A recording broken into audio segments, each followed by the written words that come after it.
My mother-in-law keeps inviting my husband's ex-girlfriend to every family dinner because she's the daughter she never had. So I gave her an ultimatum.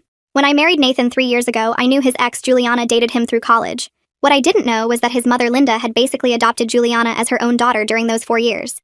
Juliana and Nathan broke up 5 years before we met, but Linda never let go. She kept Juliana's photos on the mantle next to family pictures. Still had her listed as emergency contact at her doctor's office. Called her every Sunday night without fail. Nathan said it was harmless. His mom was just bad at letting people go. The first time I met Linda, she spent the entire lunch comparing me to Juliana. Juliana was taller. Juliana knew how to make Linda's famous pot roast. Juliana understood Linda's humor better. I smiled through it, figured she needed time to adjust. But 3 months into dating Nathan, we showed up for Sunday dinner, and Juliana was sitting at the table. Linda hadn't mentioned she'd be there. Juliana hugged Nathan for a full minute while I stood there holding the salad I'd brought. Linda said she thought it would be nice for everyone to catch up. Juliana spent the whole meal talking about her memories with Nathan, inside jokes, the trips they took together. Linda glowed like she was watching her favorite movie. This became the pattern. Every holiday, every birthday, every random Sunday, Juliana would mysteriously appear. She'd help Linda cook while I was told to relax in the living room. She'd sit in what Linda called her spot at the table. She knew where everything was in the house because she still had a key. Nathan would get uncomfortable but never said anything substantial to his mother. Just weak protests that Linda would wave away. After we got engaged, I thought it would stop. Instead, Linda threw us an engagement party and made Juliana the unofficial co-host. Juliana gave a speech about how she was so happy Nathan found someone, though nobody would ever know him like she did. Linda actually filmed it. At our wedding, Linda tried to seat Juliana at the family table. I had to threaten to leave my own reception before Nathan finally stepped in. Juliana still came as Linda's +1, wore a red dress that Linda helped her pick, and cried through our vows loud enough that you can hear it on the video. Last month was Thanksgiving. I cooked for 2 days, made everything from scratch. When we arrived at Linda's, Juliana was already there wearing an apron that said Chef Juliana, that Linda had custom made years ago. Linda announced Juliana had made her famous stuffing, and we'd be using that instead of mine. She literally took my dish and put it in the garage refrigerator for leftovers. I went to the bathroom and cried. Nathan followed me, said I was overreacting, that it was just stuffing. That's when I decided I was done being polite. At dinner, Linda started her usual routine of Juliana stories. How Juliana was so successful at her marketing job. How Juliana just bought a house nearby. How Juliana was thinking about freezing her eggs since she hadn't found the right man yet, with a pointed look at Nathan. Then Juliana mentioned she was planning a trip to Italy, the same trip she and Nathan had planned but never took. She turned to Nathan and said maybe they could finally do it, as friends, of course. Linda immediately suggested they should all go together, a family trip. That's when I stood up. I thanked Linda for proving that she'd never see me as family. That after 3 years of marriage, I was still just the woman who was keeping her son from Juliana. I turned to Juliana and said it was pathetic that she was still hanging around her ex's family, pretending she belonged there. That maybe she should find her own boyfriend's mother to cling to. Juliana started crying. Linda started yelling about disrespect. I kept going. Told Linda that she could keep choosing Juliana, but she'd be choosing her over her own grandchildren. Because I was pregnant, 12 weeks, and Linda would never meet this baby if Juliana was more important than her son's wife. Nathan stood up then, finally, and said we were leaving. Linda screamed that we couldn't leave, it was Thanksgiving. Nathan said Thanksgiving was for family, and clearly I wasn't considered family in this house. We left. Linda called Nathan 43 times that night. Juliana texted him saying I'd ruined everything, that their friendship was special. Nathan blocked Juliana's number and told his mother she had one choice. Either Juliana goes or we do. No middle ground. Linda chose Juliana. That was 3 weeks ago. Nathan's dad called yesterday. He said that we should have a family meeting because Juliana is pregnant with Nathan's baby. I hang up the phone and my hand is shaking so bad I almost drop it. Nathan is standing in our kitchen with his back against the counter, and his face has gone completely white like someone drained all the blood out of him. He's shaking his head back and forth, not saying anything, just making this weird noise in his throat like he can't get words out. I need to know right now if he cheated on me. I need to know if my husband slept with his ex and got her pregnant while I'm carrying his baby. The words come out loud and harsh. Nathan starts talking fast, tripping over his words. He swears he hasn't touched Juliana in over 5 years, not since they broke up way before we even met. He says he blocked her number 3 weeks ago right after Thanksgiving, and he hasn't responded to any of her calls or texts since then. His hands are moving around while he talks, and he keeps running them through his hair. He's saying this has to be a lie, that Juliana must be lying or his mother put her up to this somehow, but I can see doubt in his eyes. He's wondering what Linda might have done, what she might have planned. The panic in his voice makes my stomach hurt worse than it already does. I tell him we need a timeline right now. Every single time he saw Juliana or talked to her in the past year, he pulls out his phone with shaking hands and opens it to show me. The screen shows Juliana's contact with a blocked symbol next to it. He scrolls through his deleted messages folder and there's nothing from her that he responded to. He opens his location history and starts pulling up dates, showing me where he was on different days. His work, our house, the gym, the grocery store, all the normal places he always goes. We sit down at the kitchen table and I grab a notebook and pen.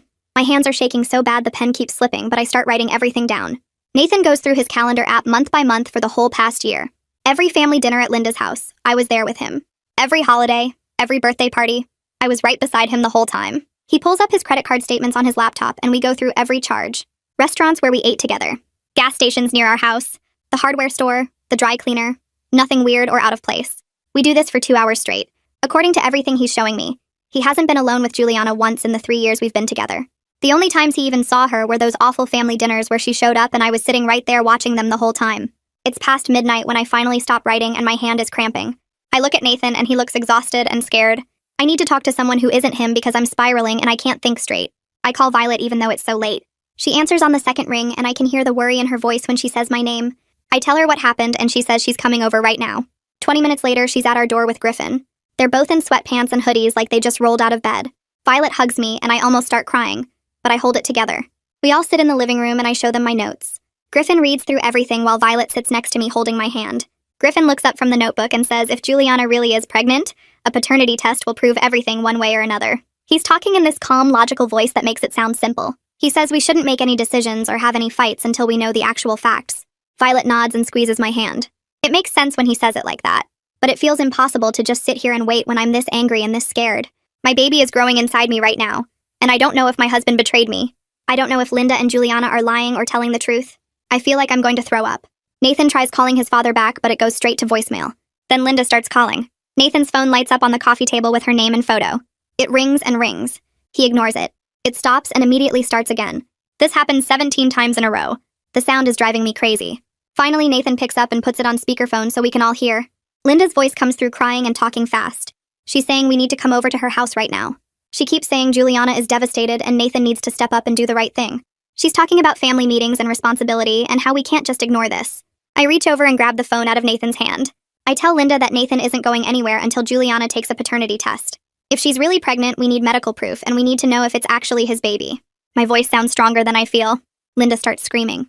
She's calling me a cruel person who's trying to destroy Juliana's life. She says Juliana would never lie about something this important. She's going on and on about how I've always been jealous of Juliana, and now I'm using this as an excuse to be horrible to her. I cut her off and tell her that Juliana has been way too involved with our family for years. I say Linda has enabled every single boundary violation and made excuses for Juliana's weird behavior. So forgive me for not just taking everyone's word about this. Linda is yelling so loud the phone speaker is crackling. Nathan takes the phone back from me. His voice is steady now, not panicked anymore. He tells his mother he will not discuss this any further until Juliana provides medical proof that she's pregnant and agrees to a paternity test. Those are his conditions, and they're not negotiable. Linda starts saying he's abandoning his child and he's being manipulated by me. Nathan says those are his terms, and then he hangs up. The sudden silence in the room feels heavy. Violet and Griffin are staring at us. My heart is pounding, so hard I can feel it in my throat. Nathan puts his phone face down on the table and looks at me. I don't know what happens next, but I know nothing will ever be the same. That night, I'm in the bathroom throwing up for the 3rd time. The stress mixed with pregnancy hormones has my stomach completely wrecked. Nathan sits on the floor next to me with his back against the wall. He keeps saying he's sorry over and over. He swears he didn't do anything wrong, but his voice sounds desperate, like he knows I might not believe him. I wipe my mouth with a towel and lean back against the tub. My whole body is shaking. I look at him sitting there and I realize I genuinely don't know if I trust what he's telling me. 3 years of marriage and I can't tell if my husband is lying about getting another woman pregnant. That thought makes me want to throw up again. He reaches for my hand, but I pull it away. I need space to think, even though thinking makes everything worse. We stay in the bathroom until almost 3 in the morning. Neither of us can sleep.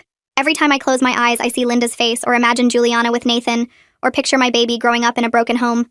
The next morning, I wait until Nathan goes to take a shower and then I call my sister Coraline. She lives 2 states away, but we talk every week.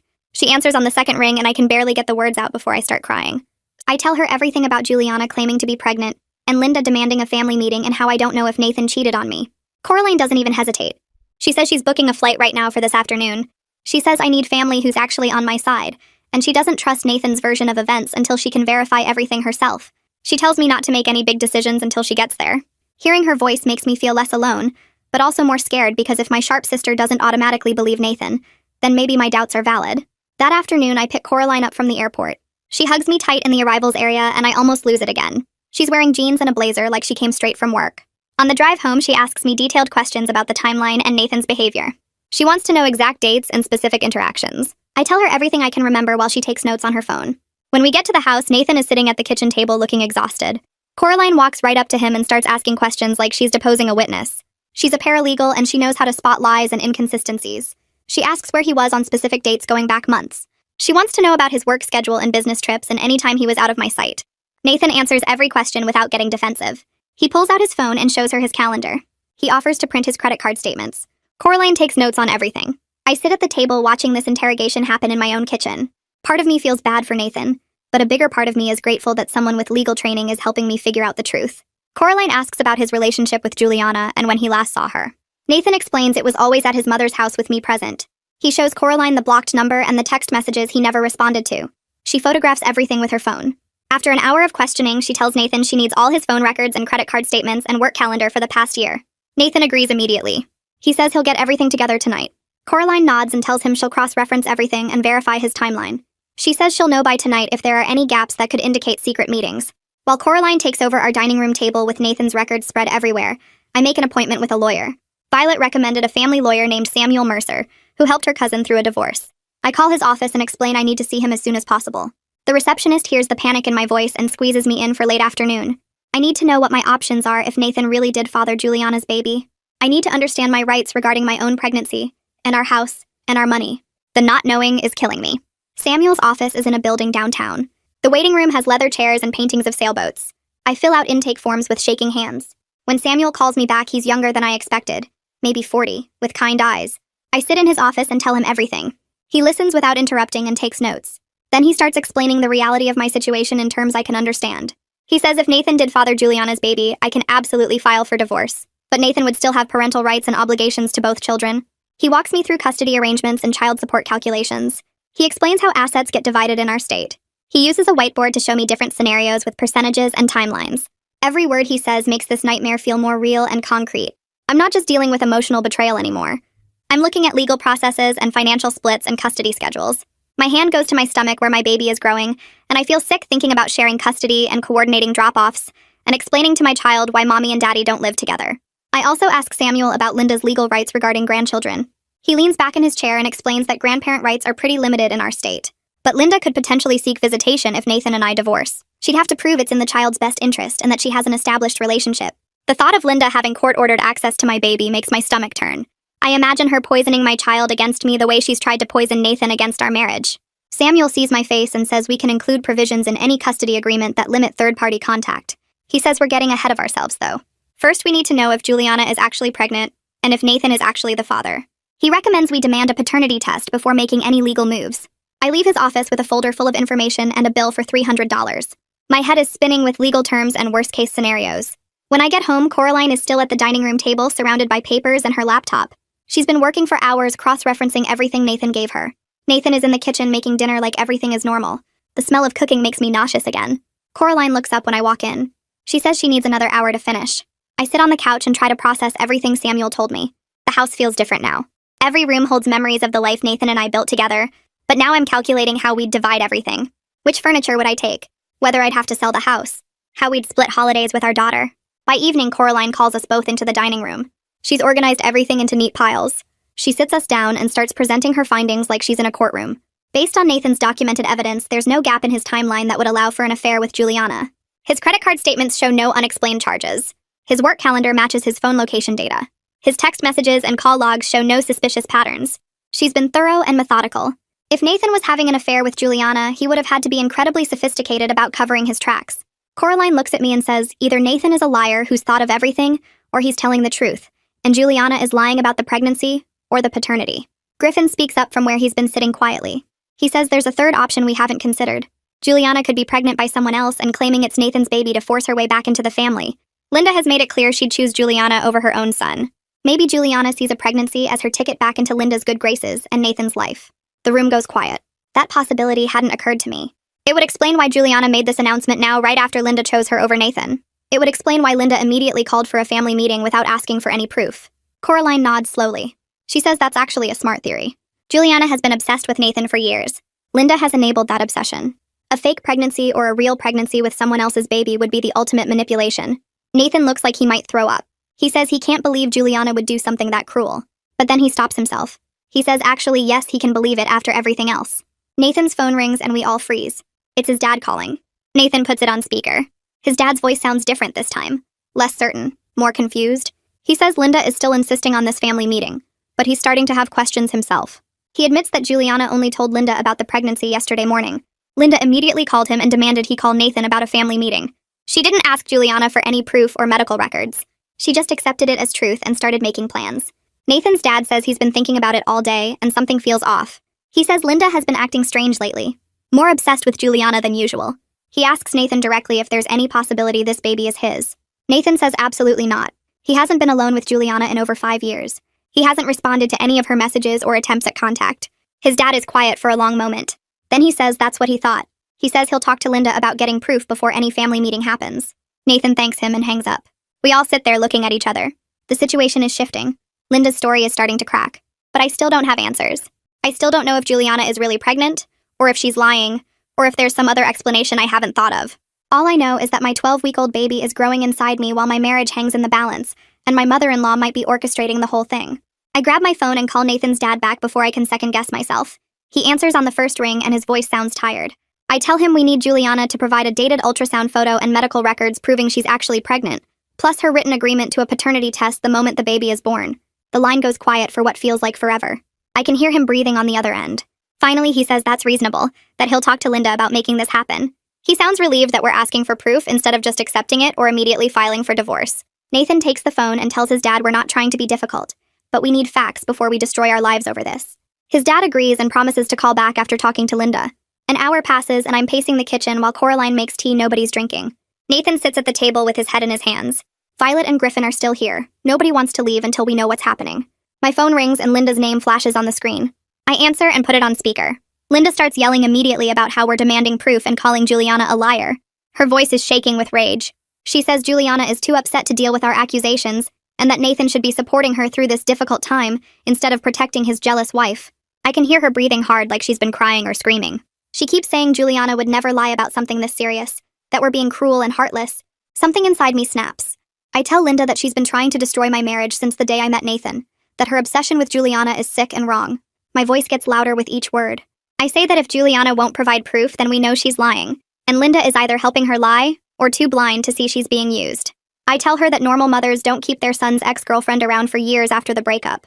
Normal mothers don't invite exes to family dinners and holidays. Normal mothers don't have their son's ex as an emergency contact at the doctor's office 5 years after they broke up. I'm shaking, and my hands are gripping the phone so hard my knuckles turn white. Coraline puts her hand on my shoulder, but I keep going. I tell Linda that Juliana is pathetic for hanging around, and Linda is pathetic for encouraging it. Nathan stands up and takes the phone from me. For the first time since I've known him, he speaks to his mother with real force in his voice. He tells her that her relationship with Juliana has always been wrong and inappropriate, and he's done enabling it. He says we won't be attending any family events or taking any calls until Juliana provides medical proof and agrees to paternity testing. His voice doesn't shake at all. Linda starts crying and saying he can't do this to her, but Nathan talks right over her. He says she made her choice when she picked Juliana over her own son 3 weeks ago, and now she needs to live with the consequences. He hangs up while she's still talking. The house goes completely silent. Nobody moves or speaks for a long minute. Nathan drops the phone on the table and sits back down. Violet breaks the silence by saying that was the right thing to do. Griffin agrees and says Nathan should have set those boundaries years ago. Coraline squeezes my hand and tells me I did good standing up for myself. But I don't feel good. I feel sick and scared and angry all at the same time. 2 days pass and we don't hear anything from Linda. Not a single call or text. Nathan checks his phone constantly like he's waiting for her to reach out, but nothing comes. He's anxious about the silence. Keeps saying his mother has never gone this long without contacting him. But he also seems lighter somehow, like a weight has been lifted. He's not constantly checking his phone for her calls or managing her feelings or explaining her behavior. We spend the 2 days just being together, watching movies, talking about the baby, pretending everything is normal. Coraline stays with us and helps around the house. Violet checks in twice a day. Everyone is waiting to see what happens next.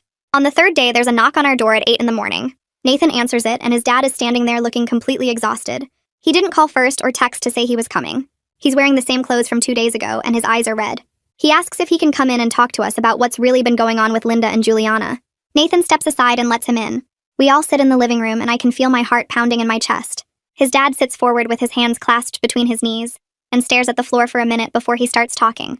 He tells us that Linda has been giving Juliana money for years, thousands of dollars that she hid from him. He only found out when he started digging through their bank accounts after the pregnancy announcement. He discovered mysterious withdrawals going back at least 3 years, sometimes $500 at a time, sometimes more.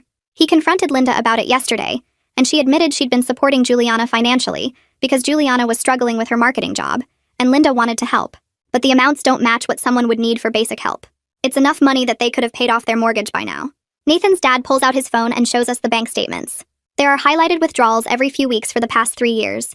The amounts vary, but they add up to over $40,000. I feel like I might throw up. Nathan just stares at the screen with his mouth open. His dad keeps talking. He says that Linda has been telling Juliana everything about Nathan's life, about our marriage, about our problems. Every argument we had, every stress, every private moment got reported back to Juliana like Linda was some kind of spy. Linda positioned herself as Juliana's mother and confidant while actively working to break up Nathan's marriage to me. Then Nathan's dad says the worst part. He found text messages between Linda and Juliana from right before Thanksgiving. Linda told Juliana about my pregnancy before Nathan and I announced it at dinner. The texts show them discussing how my pregnancy would change everything, and Juliana needed to act fast. His dad hands Nathan the phone and I lean over to read the messages. Linda wrote that Nathan would be tied to me forever once the baby came, that Juliana was running out of time to win him back. Juliana responded asking what she should do.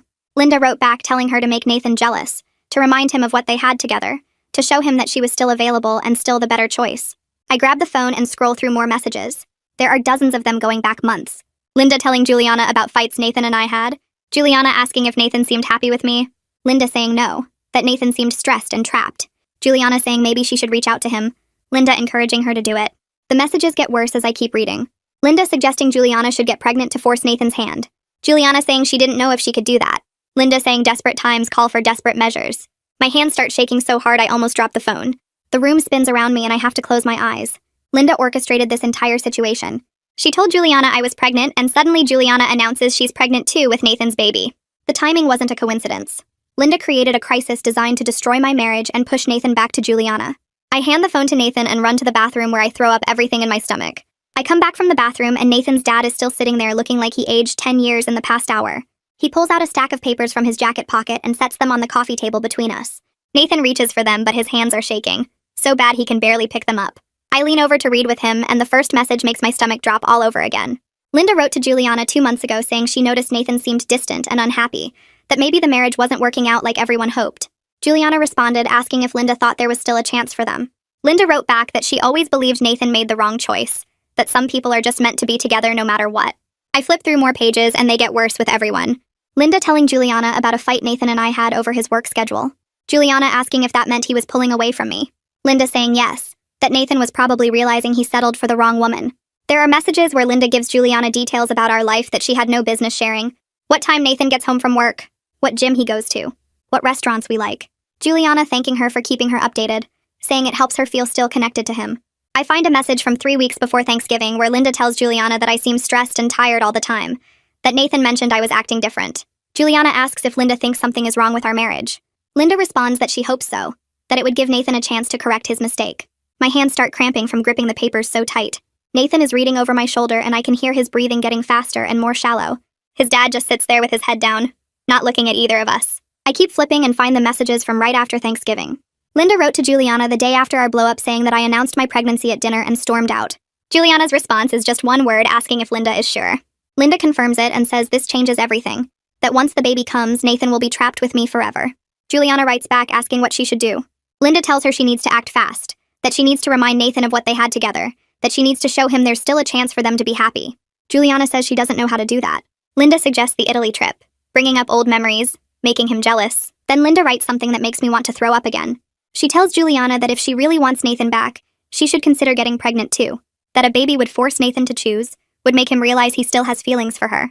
Juliana responds saying she doesn't think she can do that it seems crazy. Linda writes back saying desperate times call for desperate measures, that sometimes you have to fight for what you want. The next message is from a week ago. Juliana tells Linda she's been thinking about the pregnancy idea, that maybe it would work. Linda encourages her, says that Nathan would step up and do the right thing if Juliana was carrying his child. Juliana asks how she would even make that happen. Linda suggests telling people she's already pregnant, that the announcement alone would create enough chaos to break up our marriage. Juliana seems hesitant, but Linda keeps pushing, saying this is Juliana's last chance before the baby arrives, and Nathan is tied to me permanently. The final message is from 2 days ago. Juliana tells Linda she's ready to do it, that she'll say she's pregnant with Nathan's baby. Linda responds with several heart emojis and says she'll help make sure everyone believes it. I drop the papers on the floor and stand up because I need to move or I'm going to start screaming. Nathan is still sitting there staring at the last page with his mouth hanging open. His dad finally looks up and his eyes are red like he's been crying. He tells us he confronted Linda last night after he found these messages.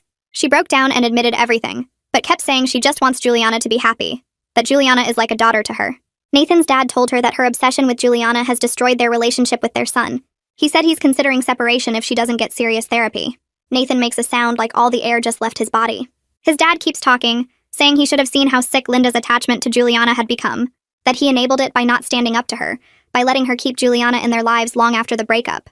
He apologizes to both of us, says he failed as a father and a husband by not protecting Nathan from this manipulation. I sit back down because my legs won't hold me anymore. Nathan picks up the papers again and reads through them one more time like he's hoping they'll say something different. His dad pulls out his phone and shows us more messages, ones he didn't print. Linda telling Juliana that Nathan married the wrong woman.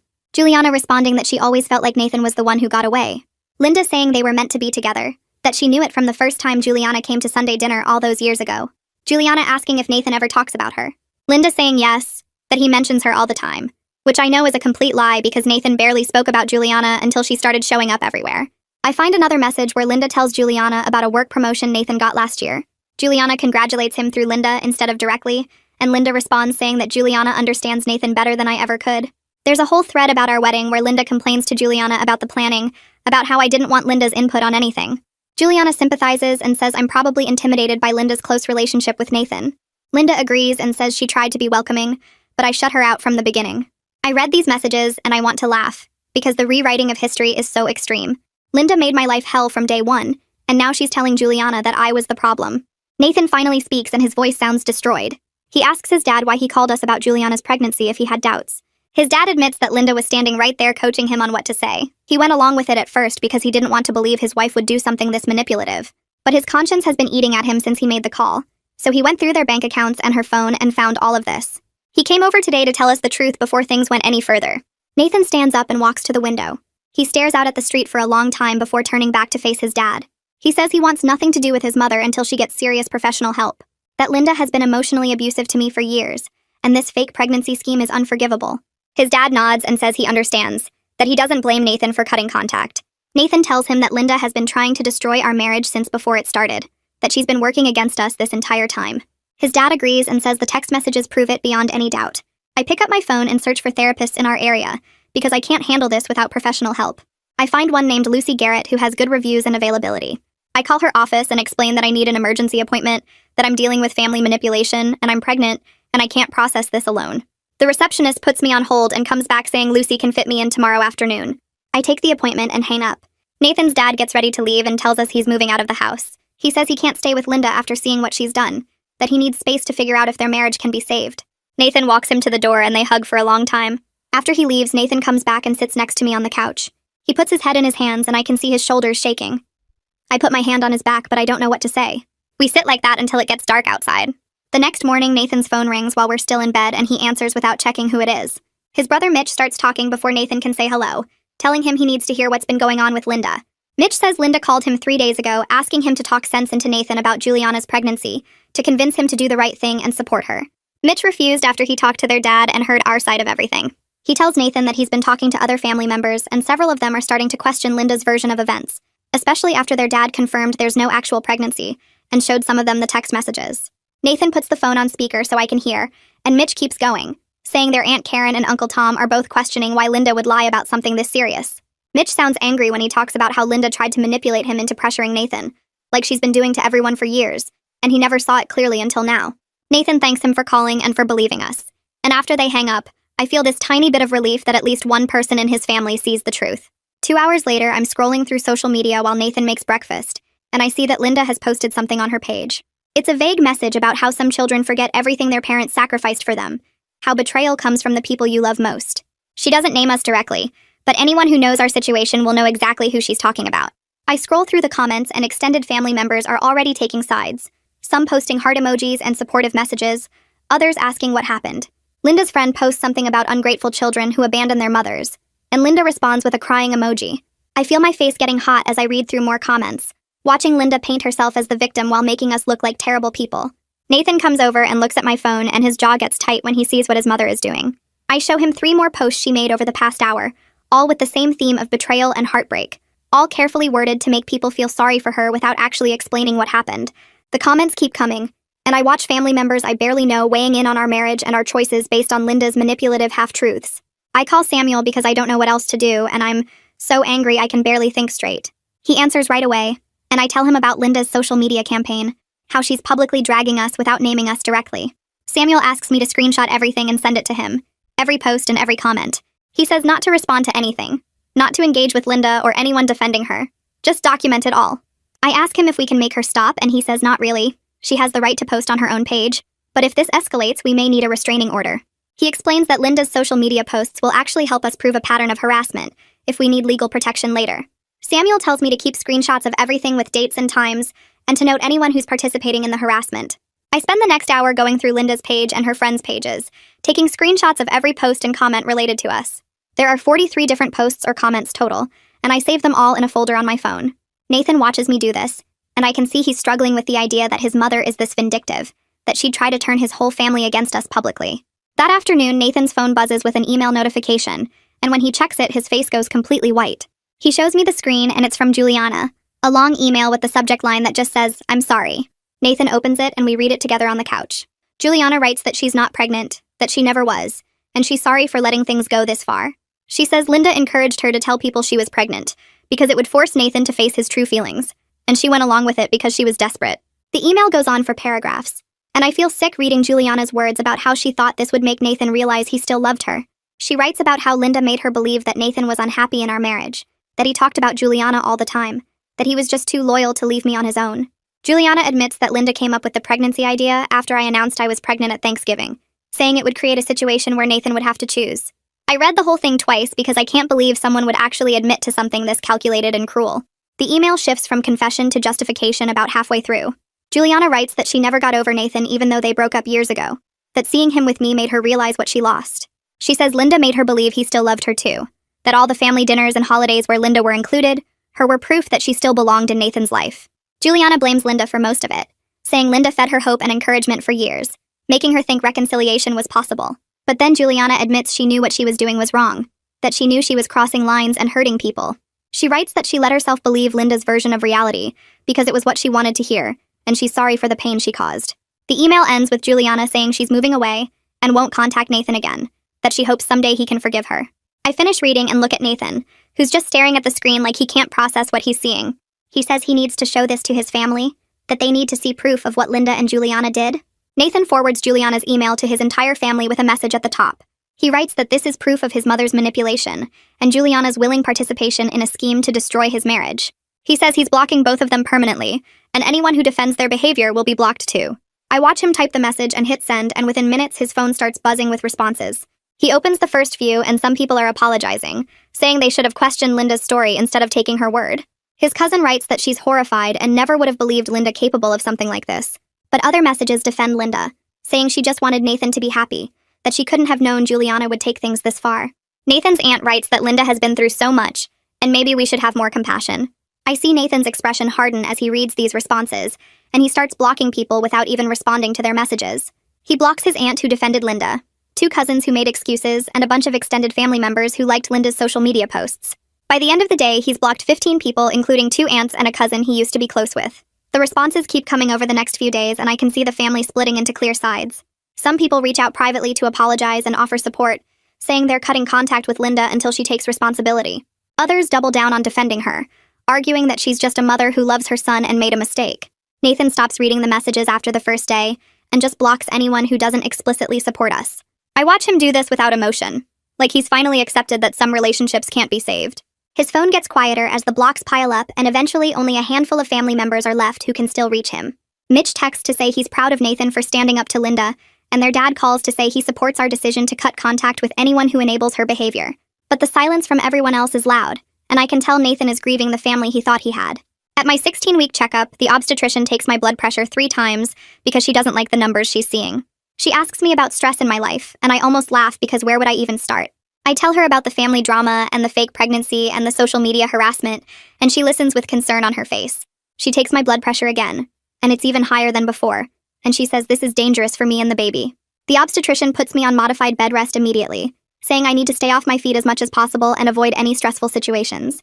She explains that high blood pressure during pregnancy can lead to serious complications, that I need to prioritize my health and my baby over family drama. I start crying in the exam room because I feel like I'm failing at everything, like the stress Linda caused is now threatening my baby. The obstetrician is kind but firm, telling me that bed rest isn't optional and Nathan needs to take over all household responsibilities. She schedules me for a follow-up in 2 weeks and says if my blood pressure doesn't improve, she'll have to consider more serious interventions. Nathan takes a week off work as soon as we get home from the appointment. He calls his boss and explains the situation, and they give him the time without any issues. I watch him transform into someone I haven't seen before, someone who takes charge and handles everything without being asked. He cooks all our meals, does the laundry, cleans the house, and won't let me do anything more strenuous than sitting on the couch. When his phone rings with calls from family members, he rejects them immediately and blocks the numbers if they keep trying. He brings me water and snacks throughout the day, helps me to the bathroom when I need it, and sits with me while I rest. At night, he rubs my feet and tells me stories about the future, about our daughter and the life we're going to build away from his mother's chaos. I see him fiercely protecting me from any stressful calls or messages, screening everything before I see it, and I realize this is who he can be when he's not caught between me and Linda. He's choosing me and our baby completely, and for the first time since we got married, I feel like I'm actually his priority.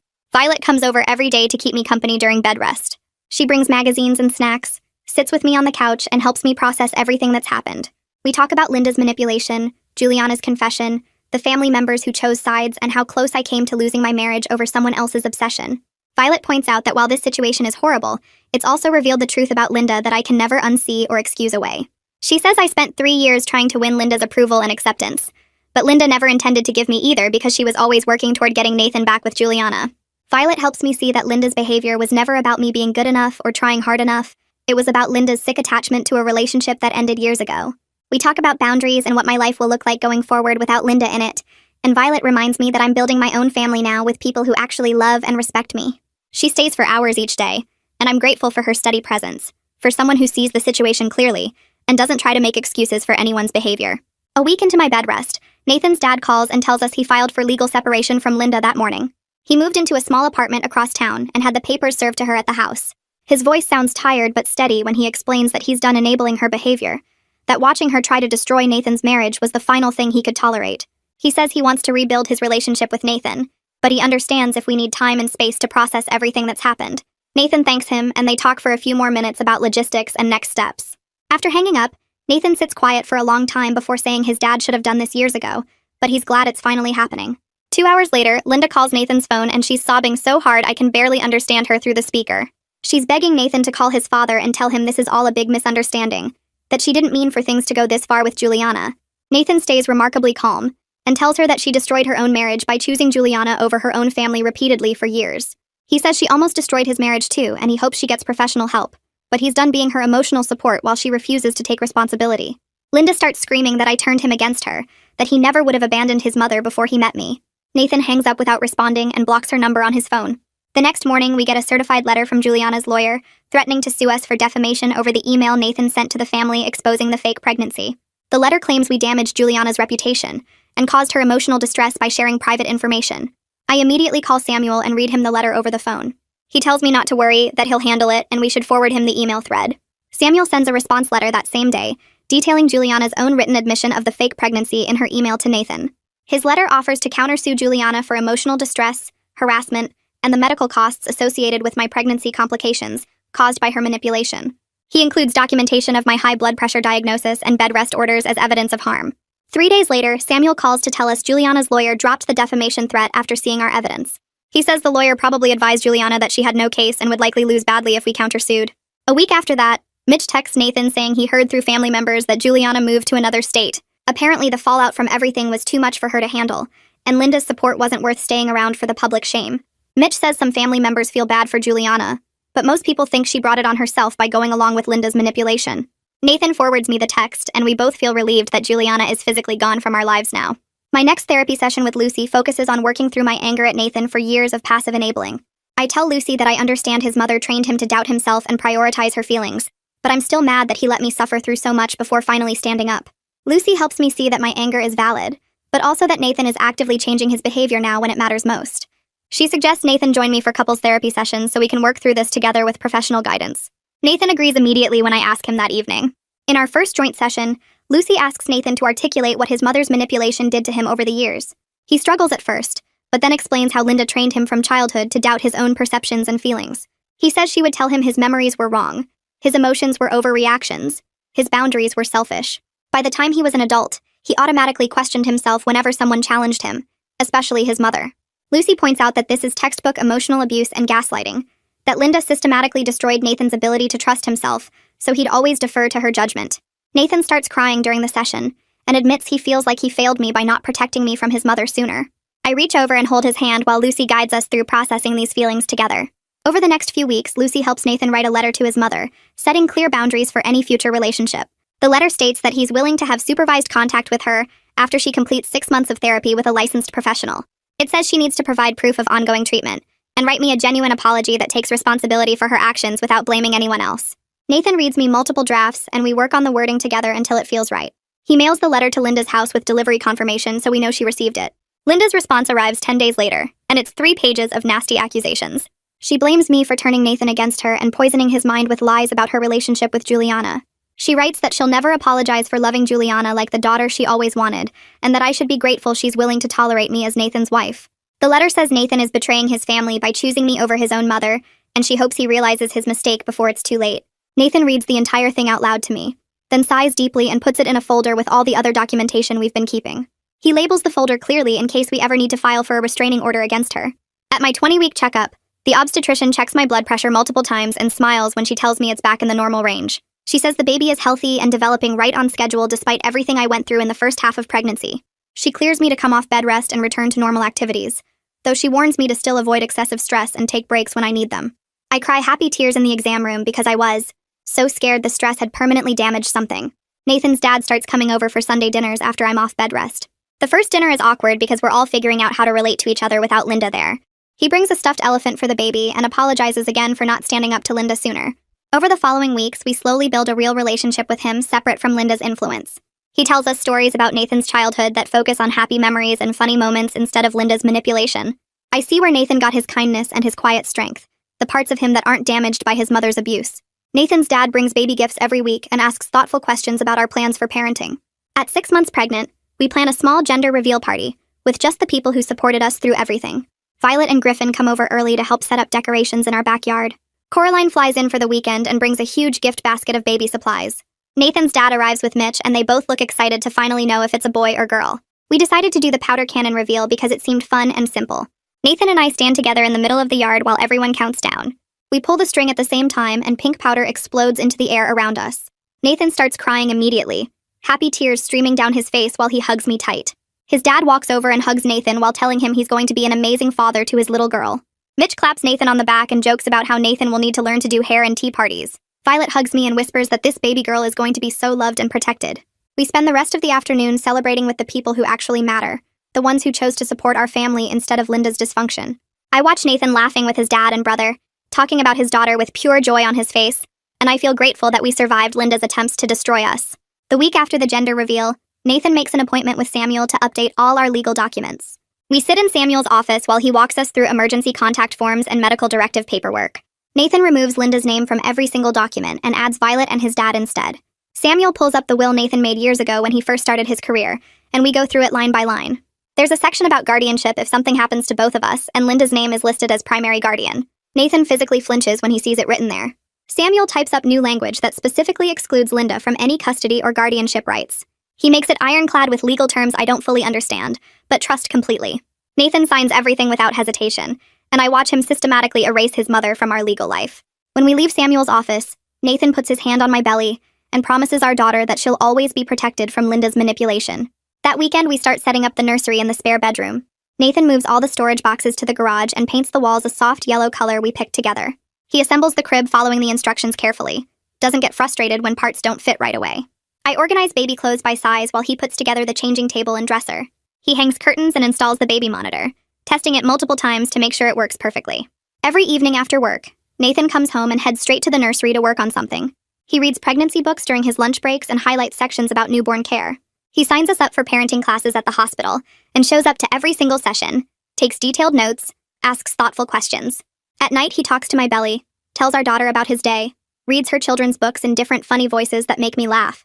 He's present in a way he never was before, fully engaged instead of just going through the motions. I watch him become the father our daughter needs, and the partner I always hoped he could be. 3 weeks later, I'm folding laundry in the living room when the doorbell rings. Nathan's closer to the door, so he answers it while I continue sorting tiny baby socks. I hear Linda's voice on the front porch saying she just wants to talk, that this has gone on long enough. Nathan's response is calm and firm. He tells her she's trespassing on our property, and she needs to leave immediately. Linda starts crying, saying she's his mother, and she deserves to be heard. Nathan repeats that she's trespassing and closes the door in her face. I walk to the window and peek through the curtains. Linda stands on our porch sobbing, her hands pressed against the door like she's trying to push her way inside. She stays there for exactly 20 minutes while Nathan and I sit on the couch in silence. Finally, she walks back to her car, gets in, and drives away. Nathan immediately calls Samuel and describes what happened. Samuel says this is the pattern of harassment we need to file for a restraining order. The next morning, we go to the courthouse and fill out the paperwork. We bring copies of all Linda's texts, the threatening letter, documentation of her showing up unannounced. The judge reviews everything and grants a temporary restraining order that same day. Linda is legally required to stay at least 500 feet away from us and our home.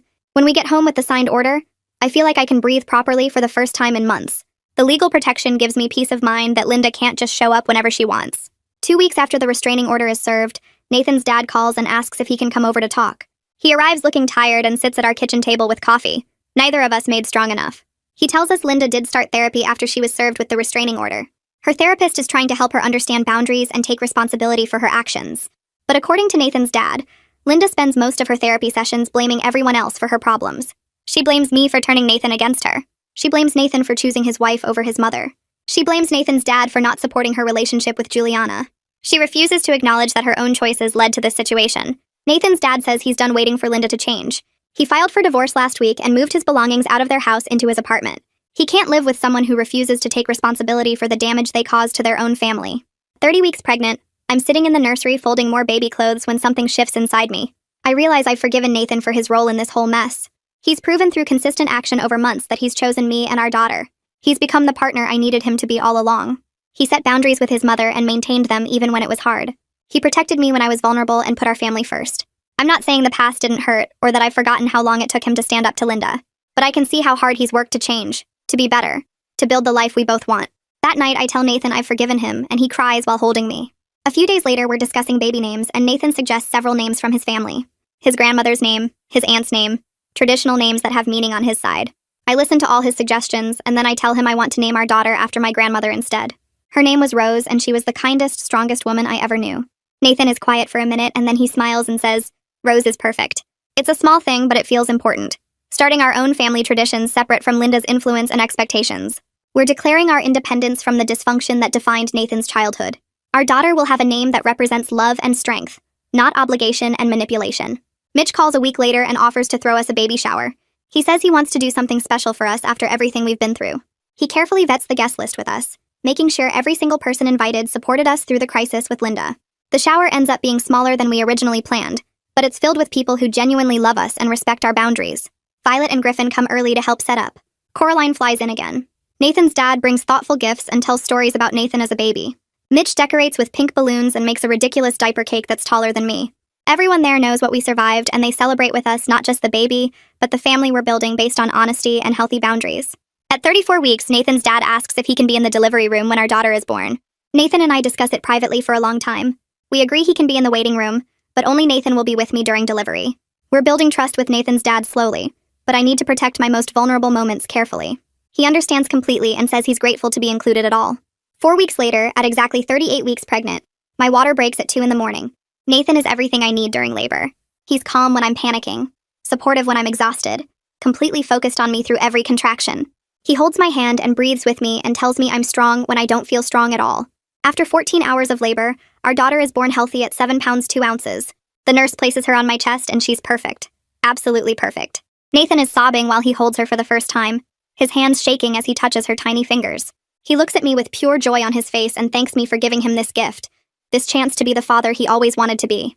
Nathan's dad comes into the hospital room an hour later, and he's carrying a small pink teddy bear. He asks permission before approaching my bed, and I nod, because he's been nothing but respectful through everything. He looks at our daughter sleeping in Nathan's arms, and his eyes fill with tears. Nathan carefully passes her to him, and his dad holds her like she's made of glass. He touches her tiny hand and whispers that he's going to protect her from the kind of manipulation he failed to protect Nathan from. He promises her she'll grow up knowing what healthy family looks like, and I believe him because his actions have matched his words for months now. He stays for 20 minutes, then leaves so we can rest, and I feel hopeful about having him in our daughter's life. 3 months pass, and our daughter is doing great.